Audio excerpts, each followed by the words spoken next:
Hello and welcome to another episode of the Dragons Are Real podcast. My name's Pete Jones. So, Kickstarter, Old School Essentials, has at the time of recording got 9 days to go. If you don't know what Old School Essentials is, it's a faithful clone by Gavin Norman of the old BX system where it's been tidied up. Lovely presentation and sort of everything's been clarified. So where there's any ambiguities, that's been clarified and the production values are top notch. And I backed that Kickstarter last year. Also, as part of last year's Kickstarter, there was a couple of extra additions. There was the advanced classes and advanced spells, which brought the first edition of AD&D into BX, and that was really sweet. Well, this Kickstarter, he's got some release of the original material, but they've also added advanced fantasy monsters and treasures. So the monsters and treasures from first edition A&D have now been converted over to BX. So that's the level I've backed at just for the the books for that one. If you're reading this within the 9 days, then go and check out Old School Essentials if you like a bit of BX. Another one that has just delivered, or partially delivered, was the Black Hack.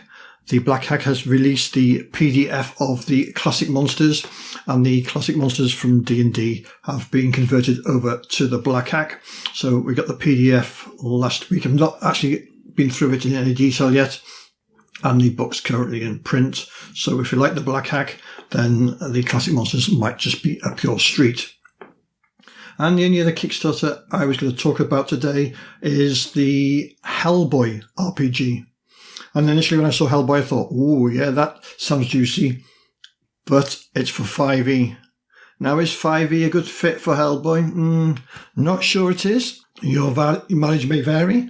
I would much prefer to see it maybe in its own system, or maybe for something like, I don't know, Call of Cthulhu, something like that. Would that be more apt as opposed to 5e? We'll wait and see. That's not one I'm going to be backing, but I thought if you're into Hellboy, then that might be interesting. I believe the Hellboy board game has got some great minis in, so if you're thinking of backing this Hellboy RPG, then maybe check out the board game that was released, I think it was last year, because there's some great minis in there which may be of some use. As for playing-wise, well, it's been really busy on the playing-wise front. I'm in a game of Warp Shell with ICRPG with my face-to-face group that runs every other week. And in the last episode, my character, YB, was downed, and in his final throw, he set off an iron grenade to take out all the bad guys around him. Really heroic. All the other players thought that was the end of my character, but as I'm a mecha, they can rebuild me if they can get me out of the complex. So that's a ton of fun. The other alternative weeks, I'm running my 5e campaign, using hordes of the Dragon Queen module, and the players are currently at the Castle of Neta and are fighting their way through that. Both those games are being run on the Foundry VTT, and I've been doing quite a bit with Foundry. There's a system called Sandbox where you can design any RPG system you want, and I've been converting ICRPG and Numenera to Foundry, although there are already systems in play for that. At least with Sandbox, I can build it the way I want, and that's a ton of fun. And if you check out my YouTube channel, I'm going to do a video on Sandbox shortly, so look out for that. And a couple of games I've got upcoming, which I'm really looking forward to. This Sunday, Eric Lamoureux from the Wild Eye podcast is running Feng Shui 2 as a one-shot. I'm playing a Maverick Cop, Dirty Harry, or something like that I'm thinking along the lines of. I've not played Feng Shui, so that should be a ton of fun. I think Eric's got about 4 or 5 players now, so we'll see how that one pans out. And the other game that I've got up on the horizon is Savage Worlds Adventure Edition, or Suede, as it used to be called. Don't know if they still call it Suede now, they're trying to get away from that. Is the After, which is a post-apocalyptic setting. And Uncle J Raz from the Murder Hobo Show is going to be run that one. He's got quite a few players signed up, so that's upcoming. And the only other game that I've got ongoing at the moment is we're playing a D&D Adventure League module, Tall Trees Adventure League. That's been run by Gary McCallum from the Murder Hobo Show. And if you want to check that module out, I'll play out If you check on the Murder Hobo Show YouTube channel, he's been putting all the episodes up there so you can come and have a giggle at us getting our asses whipped. So I'll leave a link in the show notes of where you can check that out. So this episode, I'm going to be talking about Numenera Discovery.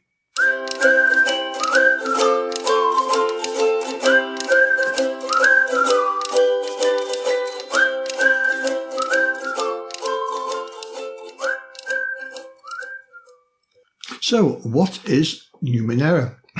And more importantly, what is Numenera Discovery? So, Numenera was initially released a few years ago. It was a Kickstarter by Monty Cook Games, and actually kickstarted the Monty Cook Games company. If you don't know who Monty Cook was, Monty Cook worked for WotC, or Wizards of the Coast, and he was involved in, I believe, the 3.5 edition of D&D. Anyway, he went on his own to design his own game, which was Numenera. And Numenera came out a few years ago, and was about 2 years ago, maybe, that Numenera was updated to Numenera Discovery. There was also an offshoot of Numenera, several games that have used the same mechanics, like The Strange. And also they released a generic, the Cypher system. I've got the first edition of that, not reviewed that one yet. But I recently picked up Numenera Discovery. So in the UK, Discovery retails for about £56. I managed to pick it up off Amazon for 35 quid. So I think that was a reasonable price. Numenera has now been made into 2 books, where originally it was 1. There's Discovery, which is the one I have, and then there's Destiny. So what is the setting of Numenera? Well, it's a billion years in the future, and it's set in Earth. We now live in the 9th world, and there have been 8 civilizations before us. And these 8 civilizations have grown and fallen, and each of these civilizations has altered the Earth in some way. The current 9th world is shaped by structures, machines and landmarks that sort of bear the marks from the previous worlds. And although you don't know much about what these previous civilizations were, they have shaped the current world, and there's various devices, creatures that from these previous civilizations, or as a result of these previous civilizations, that have shaped the world. That is the setting. The world is the main area of play is a place called the Steadfast, which is the main place of civilization. There's a religion called the Aeon Priests that are very dominant in this world. Outside of the Steadfast is a place called the Beyond, where civilization does exist, but it's in smaller clumps, and there is not much coherence outside of these civilizations. Let's look at the mechanics of Numenera Discovery. It's a very simple D20 system. Basically, you're rolling a D20 and you're trying to beat a target number. And for all tasks, the GM is setting a difficulty level between 1 and 10. And whatever the difficulty number is, you multiply that difficulty by 3, and that is the target number for the player to beat. So for example, if the difficulty was 3, then you're looking at a target of 9 or more. Now you have 3 stats, which are your might, your speed, and your intellect. And not only do these count towards your hit points, as it were, but they're also a pool to spend, so you can increase your chances of succeeding and getting special abilities to work. The way this works is that the GM sets a difficulty number between 1 and 10, and if you can get that difficulty down to 0, then obviously you automatically succeed and you don't have to roll. Otherwise, by reducing the difficulty, you're increasing your chance of success. And there are several things that help you reduce this difficulty. The first one is skills. There are various skills in the game, and although there is a list in the system, in the book, you can design any skill you want. They don't go into detail of what the skills do, they're just generic names, and you can decide at the table how these skills work. So if you are trained in a skill and it applies, you could reduce the difficulty by 1 step. If you have a specialization in a skill, then you can reduce it by 2 steps. If you have an asset, that is an item that will help you, that will also reduce it by another 1 step. And you can also spend from your pool of might, speed, or intellect to reduce the difficulty by 1 step as well. So, for example, by spending 3 points from your pool, you can reduce the difficulty by 1 step. But obviously, these pools are finite, and as they reduce, you've got less to spend. And also, these, as they are your hit points, if all 3 of these pools gets to 0, then you are taken out. Now, let's talk about character creation, because character creation is very well done in Numenera. Basically, you start off, there are 3 different types of characters. You have jacks, nanos, and glaives. Glaives are your warrior types. Nanos are in other systems would be sort of your magical users. And jacks are your jack of all trades. So first of all, you pick one of those 3 types. Then the next thing you have to pick is a descriptor. And these are descriptions of what your character is like. So it could be charming, strong-willed. And you pick one of those descriptors. And finally, you pick a focus.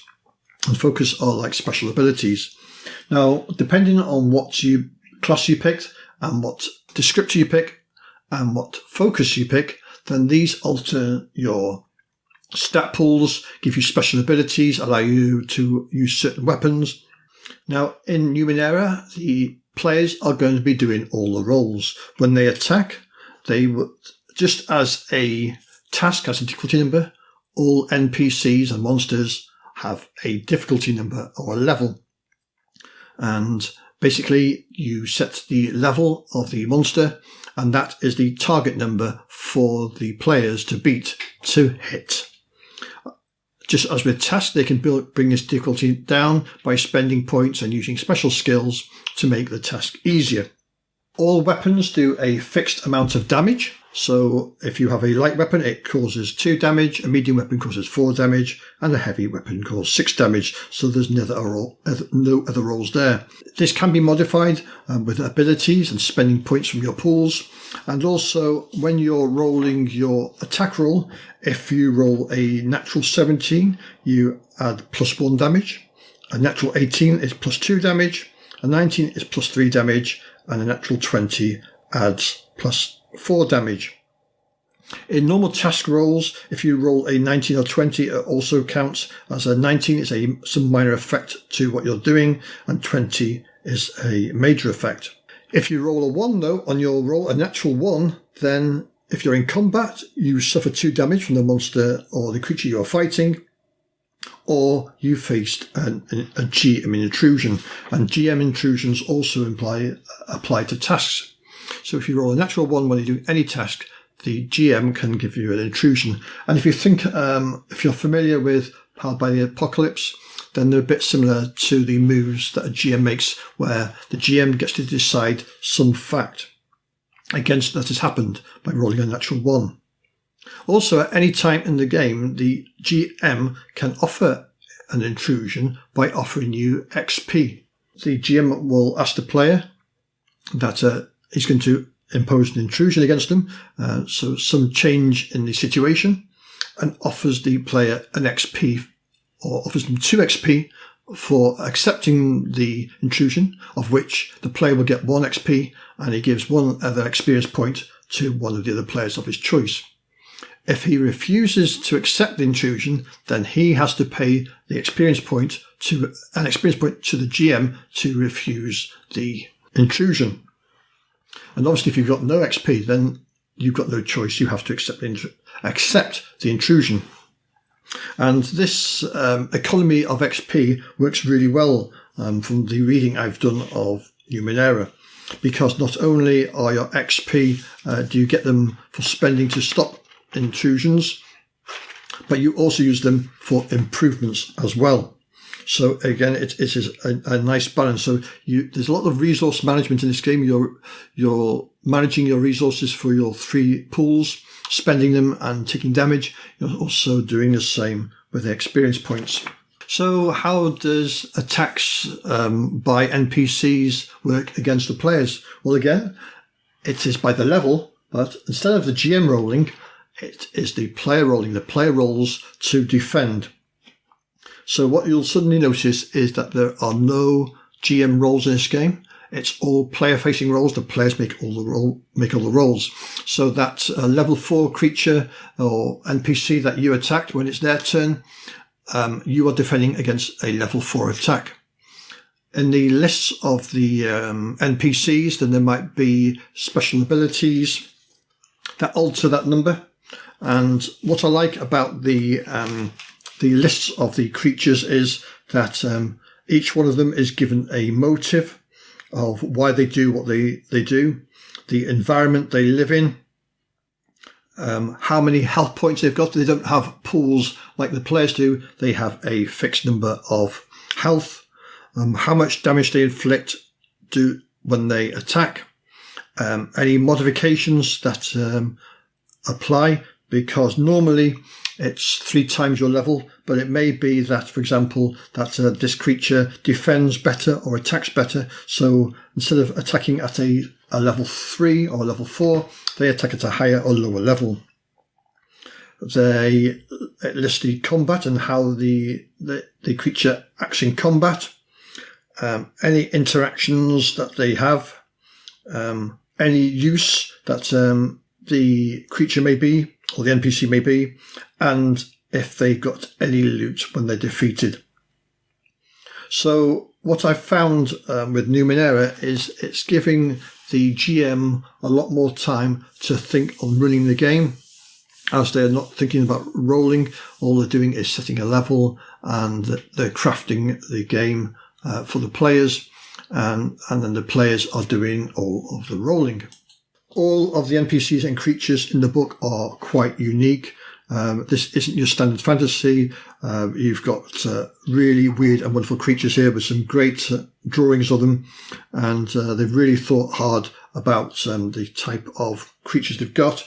And it also adds GM intrusions for each one of these creatures. So, for example, on the raster, a GM intrusion would be a loud sound scrambles the sense of the raster and it goes berserk, making an extra attack on its turn.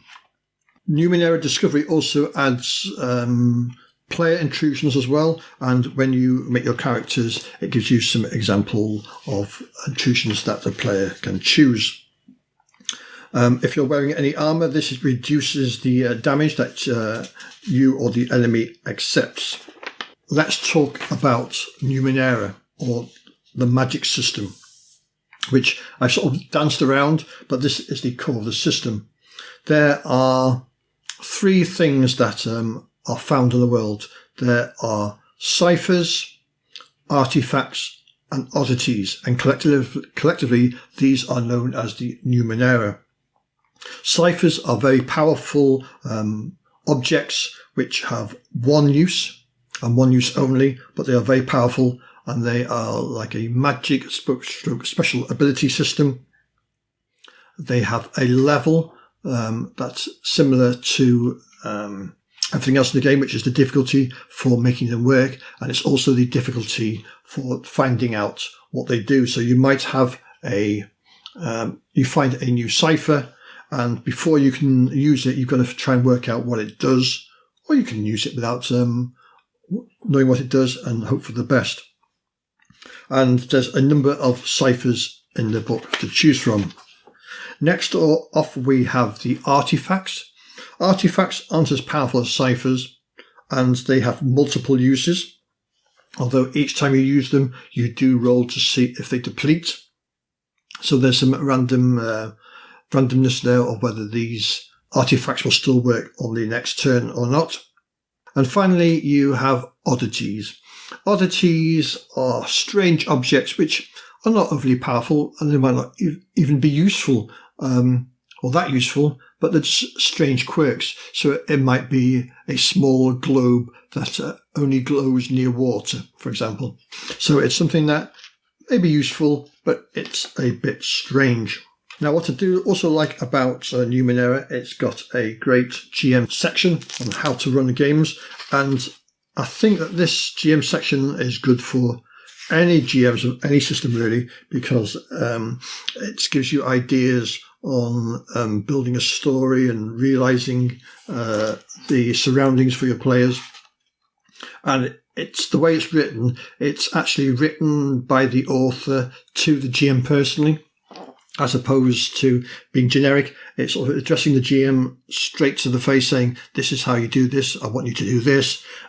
So it gives it a lot more personality as you're reading the GM section, that you feel as if someone's talking to you. If you're not into the Cypher system, then they have done a conversion for 5e, if you really want to. There are 2 books out, Beneath the Monolith and Arcana of the Ancients. So you can play, if 5e is your jam and that's only what you play, then you can play the Numenera setting using 5e. But personally, if I'm going to be playing a setting, I want to use these rules and try these rules out. I think there's, for the GM, it's going to be a nice and easy to run. There's also a Destiny book, which adds on to Discovery. Discovery is you going out into the world and discovering, as it says in the title, of what's happening in the world, what's going on. While Destiny is you shaping that world and trying to build a community and build a society. It brings extra classes, descriptors and focuses, but it's not needed at all if you can just run the entire game with Discovery. As I said before, there's also a Cypher system generic book which you can use to design any game system. I've got the first edition Cypher because I picked that up cheap on eBay when the second edition came out. There's not a great deal of difference between first and second edition, and if you look online you can find out what the core differences are and you can make those minor changes. So that is Numenera Discovery. I think it's a great system, and I'm looking forward to having a go at this. So that's it for this episode. If you want any more details, you can check out the website of petejones.neocities.org. And we've now got an email address, so if you don't want to be constrained by the 1-minute call into Anchor, or you want to write in with some suggestions or comments, then please send me an email. The email address is dragonsarerealpodcast@pm.me. That's dragonsarerealpodcast@pm.me, and I will leave a link in the show notes and on Anchor to that email address where you can now contact me. And that's all for this episode. I'll see you all on the flip side.